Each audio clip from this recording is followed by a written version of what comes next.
এসে মন চায় দেখি তো কি জিনিস মাইরে। চল শুয়ে পড়, শুয়ে পড়।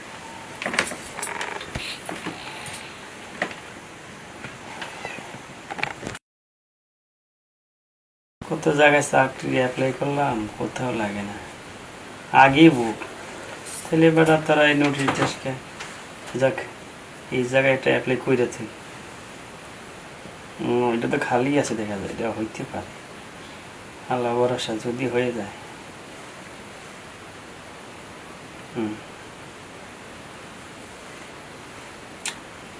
আরো 2 জায়গায় করলাম, একটু রিপ্লাই আসে না।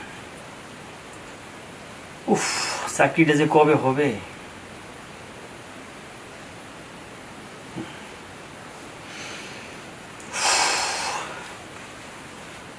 যাক এবার একটু শান্তি পাবো যদি এটা করে রিপ্লাইটা আসে। কি ব্যাপার ঠাকুরপো, তুমি বসে বসে ফোন দেখতেছো? কোনো কাজ বাজে কোনো খবর টবর রাখো? হ্যাঁ, এই যে বসে বসে ভাইয়ের ঘাড়ের উপরে খাইতেছো, একটু কাজের চিন্তা করো। কাজের চিন্তা তো করতেছি, কাজ না হলে আমি কি করব? কাজের চিন্তা যদি তুমি করতা তাহলে এতদিন লাগে কাজ ঠিক করতে? তোমার বিবেক বলতে কিচ্ছু নাই। তোমার দাদার উপর আজকে কতটা বছর ধরে তুমি বসে বসে খাইতেছো। কে তুমি তো পারো একটা চাকরি বাকরি ঠিক কইরা বিয়ে শাদী করে আলাদা হইতে, আর কতকাল আমাদের সংসার উপরে গাড়ির উপরে বসে বসে খাই। তো কিভাবে কথা বলবো? হ্যাঁ, তোমার সাথে ভালোভাবে কথা বলতে বলতে বলতে একেবারে ফকির হয়ে যেতেছি গা। এই যে তোমার খাওয়াইতে খাইতে তোমার দাদাকে ফকির হয়ে যেতেছে। তোমার পিছনে খরচ নাই? তোমার খাওয়া দাওয়া থাকা পরন এগুলো কি খরচ নাই? দাদা চাকরি করে দাদা আমাদের খাওয়াবে। দাদা এই চাকরি করার আগে পড়ালেখা করতো, এটি তো খরচ আমার বাবা করেছে, তাই না? আর চাকরি করার সময় তো চাকরি যে ঘুষ দেওয়া ঢুকছে, তারপরে এই যে জমিনে আমাদের জমিন এগ্রিমেন্ট দিয়ে তারপরে চাকরি দিয়ে ঢুকছি। এখন তো দাদার দায়িত্ব আমাদের খাওয়ানো, আমরা চাকরি হলে আমরাও খাওয়াবো। দেখো, আমার শ্বশুরের দায়িত্ব ছিল তার ছেলেরা কিভাবে মানুষ করবে, কিভাবে কি করবে। আমার শ্বশুরে দায়িত্ব নিয়েছে, সেটা করেছে। আমার স্বামীর একটা লাইন গেট ধরা দিছে। এখন আমার স্বামী কি যদি তোমাকেও দেখে তাহলে আমার দেখবে কেন? আমার সংসার নাই, কয়েকদিন পর আমার বাচ্চা কাচ্চা হবে না? না বাবা যেহেতু দাদাকে একটা চাকরি লাইন করে দিয়েছে, চাকরি করতেছে, এখনও দাদার উচিত আমারে একটা চাকরি দেওয়া। যদি টাকা পয়সা লাগে দাদারে বলবা যে টাকা পয়সা যাই লাগে যেন আমার দিয়ে একটা চাকরি করানোর একটা লাইন করে দিতে পারে। হ্যাঁ, তুমি ঘরে বসে বসে আঙ্গুল চুষবা আর তোমার দাদা সারা দিন অফিসের মধ্যে পরিশ্রম করে, আর তোমার চাকরি নিয়ে চিন্তা ভাবনা করো ঘনে খালি আছে না আছে এটা দেখবো না? কে তুমি ঘুরে ঘুরে দেখতে পারো না কোন অফিসে কর্ম লাগবো, কোন অফিস খালি আছে কিনা, এগুলো তুমি দেখতে পারো না? তাকে তুমি কি জানো আমি কই যাই না তুমি ফাও তর্ক করতেছো, ফাও ঝগড়া করতেছো। কই আমি তো তোমার সারাক্ষণ খালি মোবাইল দেখো, টিভি দেখো, হেনে বহো, ফোনে ঘুম পারো, এই একই। তো মোবাইল দেখা কি অন্যায়? অন্যায় না। দেখো, 1 সপ্তাহের ভিতরে তুমি তোমার ব্যবস্থা করবা। এর ভিতরে যদি ব্যবস্থা না করো না তাহলে তুমি থাকবা, হয়তো এই বাড়িতে আমি থাকবো। চাকরিতে আমার মামার বাড়ি যে চাকরি করি হয়ে যাবো। আরে কি আশ্চর্যজনক, আমি আমার দাদার ঠাকাই, এর এত চলে এটা। আমার দাদা আমাকে খাওয়াচ্ছে, মনে হচ্ছে ওর বাপের বাড়ি টেনে খাওয়াচ্ছে। আশ্চর্য মহিলা। ভাবছিলাম বৌদি আসার পরে আমাদের এই শান্তি হবে, আসার পরে দিয়ে আরো অশান্তি। মা মারা গেল, বাবা মারা গেল, দুজনে মারা গেল। দাদা বৌদির নিয়ে আসলো। বৌদি প্রথম দেখা তো ভালোই লাগছিল, এখন ইদানি এমন ব্যবহার করতেছে মনে হয় যে আমি কেউ না। মানে এই বাড়িতে মনে হয় আমি একবারে ওই পর পাওয়া। আমার যে বাড়ি, আমার যে একটা অধিকার আছে এটা মানে উনি জানে না। যাই হোক, 1 সপ্তাহের ভিতরে চাকরি বাকরিটা হইলে তাতে ভালোই, আলাদা হয়ে যাব, তো ওদের সাথে থাকবো না। আর যদি চাকরি নাই হয় এই বাড়ি ছেড়ে চলে যাব, দূরে কোথাও থাকবো, কিন্তু এই ডাইনির আর মুখ দেখতে চাই না, যে কিনা আমার দাদার বউ, আমার বৌদি আমাকে সহ্য করতে পারে না। ছি, হারামজাদা এত বড় সাহস আমার মুখের উপরে কথা বলে। হারামজাদাটার বাড়ির থেকে বাইর করতে পারলে আমি বাঁচতাম। বসে বসে খাইতে খাইতে আমার স্বামীর একটা ফকির বানা ফেলায়। তোরে যে কত গালাগালি করি, তারপর তুই বাইরে আস না। তোরে যে কিভাবে বাইর করতে হইব এটা আমার ভালোভাবে জানা আছে। তোরে যদি আমি বাইর করতে না পারি তো আমার নাম লাবণী না। আরে আবার কে আসলো?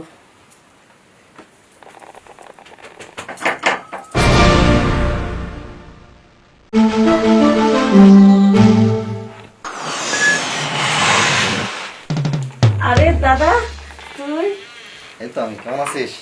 এত ভালো। তারপর আরে অনেকদিন পর এখানে বস, এখানে বস বস। বল। উঠে দাঁড়ানো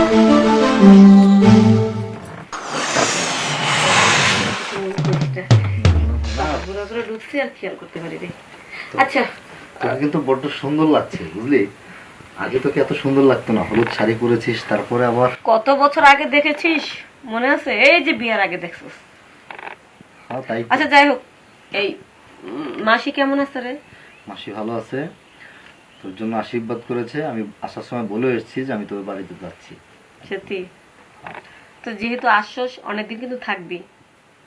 ওই যে অনেক আগে একবার আসছিল মনে আছে, মাত্র একদিন থেকে চলে গেছিস গা। তখন তো আমার অনেক ব্যস্ত ছিল, তারা ছিল, সেই জন্য বেশিক্ষণ থাকতে এখন তো পারিনি। সময় হাতে করে নিয়ে আসছিস, ঠিক না? হ্যাঁ এখন সময় আছে, তাও 2 দিন।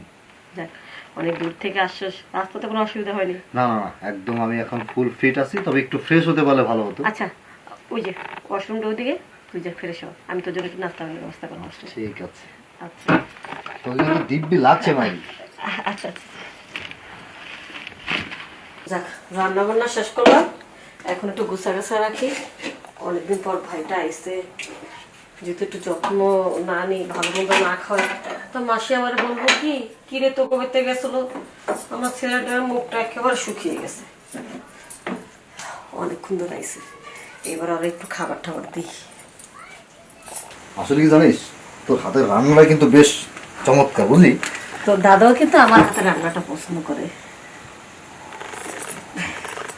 এমন খাবার আমি বাপের জন্মে খাইনি বলতে পারিস। আচ্ছা যাই হোক, তোর কথায় মনে পড়লো, আমি তো ভুলেই গেছিলাম। জামাই বাবু কোথায়, কি খবর তার? উনি তো অফিসে আছে, অফিসে মানে? কাজ করতেছে। তাই? তো কাজ কখন আসবে, কখন বাড়ি ফিরবে কখন? মাঝে মধ্যে রাত্রেবেলা আসে, আবার মাঝে মধ্যে আসে না। যখন মিটিং থাকে, অফিসের কাজে চাপ থাকে, তখন আর আসে না। এই কথা, তাও ভালো। আজকে মনে নাও হইতে পারে, কারণ দুপুরবেলা যেহেতু খাইতে আসলো না, তাহলে মনে কাজের চাপ হলো। তাহলে হয়তো রাতে আসবে নাকি? না, আসবে না, কারণ যদি রাতে আসতো তো দুপুরবেলা খাইতে আসতো। আর দুপুরবেলা যেহেতু খাইতে আসতে পারে নাই, এই জন্য কাজের চাপ, তাহলে আর আসবে না।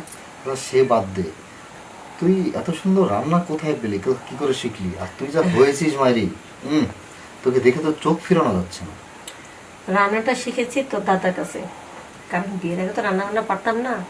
তবে তোর দাদা আমাকে ভীষণ ভালোবাসে, এই জন্য আদরের সাথে আমাকে রান্না শিখেছে। কখনো মানে কটু কথা বলে রেখা যে এটা পারো না সেটা পারো না।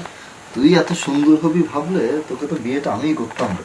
দেখতে তো সেই সুন্দর হয়েছে, মাথায় নষ্ট। ও এত সুন্দর হলো কিভাবে, কখনো কল্পনাও করিনি তো এত সুন্দর হবে। কি রে, কি ভাবতাছ?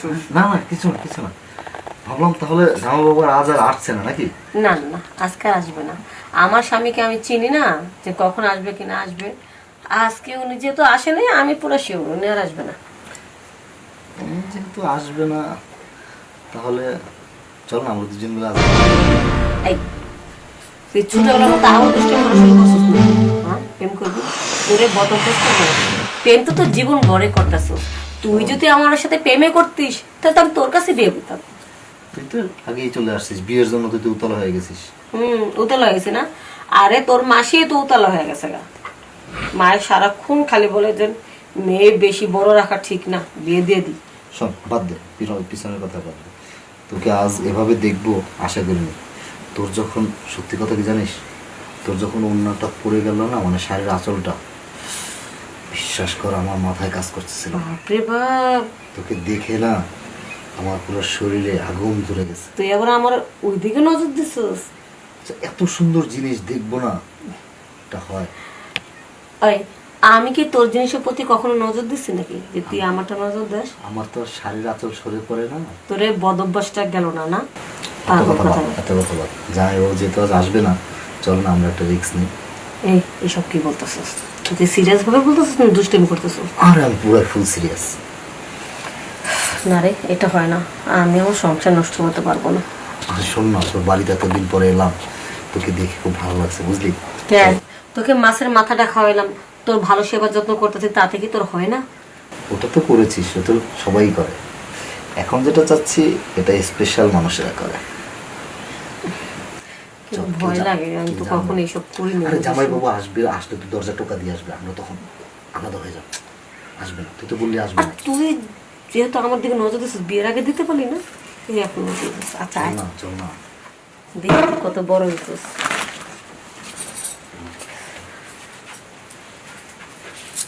চল চল চল চল চল চল। তুই জানিস তোকে আজকে দেখে না পুরো হ্যাপি লাগছে, পুরো হলুদ পরীদের মতো লাগছে। পরীরা যদি হলুদ ড্রেস পরে তাহলে মনে হয় তোর মতো লাগবে দেখতে। চল না, তাহলে দেরি করছিস কেন? আয়। দেরি আমার সহ্য হয় না, সবসময় পুরানো জিনিস খাইতেছে তো একটু নতুন জিনিস খাইতে ইচ্ছা করতেছে। আর তোর সাথে তো আমি আগের থেকেই ফ্রি, তবে কখনো এই কাজটা হয়নি, এই জন্য তাড়াতাড়ি রাজি হয়ে গেল। তোরা যেমন মন চায় আমার একটু মন চায়। এসে মন চায় দেখেই তো। উফ, কি জিনিস মাইরে। চল শুয়ে পড়, শুয়ে পড়।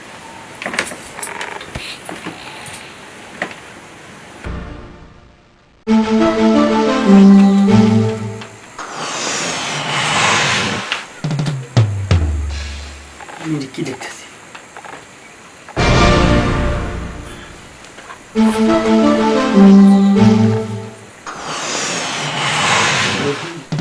তো দাদা নয়, কিন্তু এটা কে?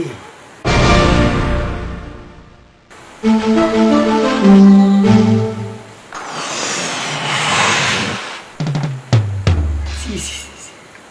এটাও দেখতেও ভালো লাগতেছে।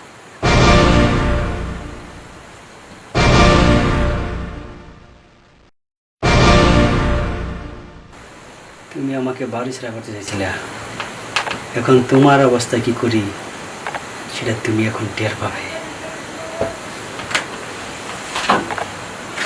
তুই তো ভালোই মজা দিতে পারস, এই মজাটা যদি তুই আমার বিয়ের আগে দিতিস না, তাইলে আর তোর দাদার কাছে বিয়ে হইতাম না। বাহ বাহ, সাবাস সাবাস, বাহ। কিন্তু দাদা তো সকালে অফিস থেকে আসেনি, এটা কি? ঠাকুরপো, তুমি হুট করে কেন আমার বেডরুমে ঢুকে গেলে? ওই দাদাকে দেখতে আসলাম। পাগল হচ্ছে নাকি? এটা কি তোমার দাদা নাকি? তাহলে এটা কে? বিয়ে ভালো আছেন? ও, এটা আমার মাসিতো ভাই। ও তোমার দাদা আমাকে বিয়াই বলছে। জি জি রে। তাহলে তোমার দাদা হয়? তোমাদের ফ্যামিলি থেকে তোমরা আগে থেকে না এই প্রথম? না, আমরা তেমন কিছু না, একটু গল্প করছি। সেটা তো দেখেছি এবং ভিডিও করে রেখেছি মামার মোবাইলে। ভিডিও আবার কেন করলে? কি বলছো বিয়ে? ও মা, এত সুন্দর জিনিস, সেটা যদি এটা এই ভিডিও না করিস তাহলে পরবর্তীতে পাবো না গো দিদি বৌদি। দেখো, তুমি কিন্তু বেশি বাড়াবাড়ি করতেছো। আহা, আমাকে ভিডিও করা তোমাকে অধিকার দিয়েছে কে? কে বলেছে? ও বৌদি, তুমি তো আমাকে বাড়ি ছাড়া করতেই চেয়েছিলে, এখন দেখি কার ভাগ্যে কি জুটে। ভাই, হ্যাঁ? তুই এসব কি বলতেছস?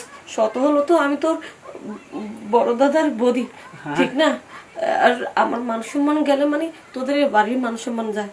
তুই এটা নিয়ে বাড়াবাড়ি করিস না। দেখ ভাই, ঠাকুরপো তুই এটা ডিবেট করে ফেল।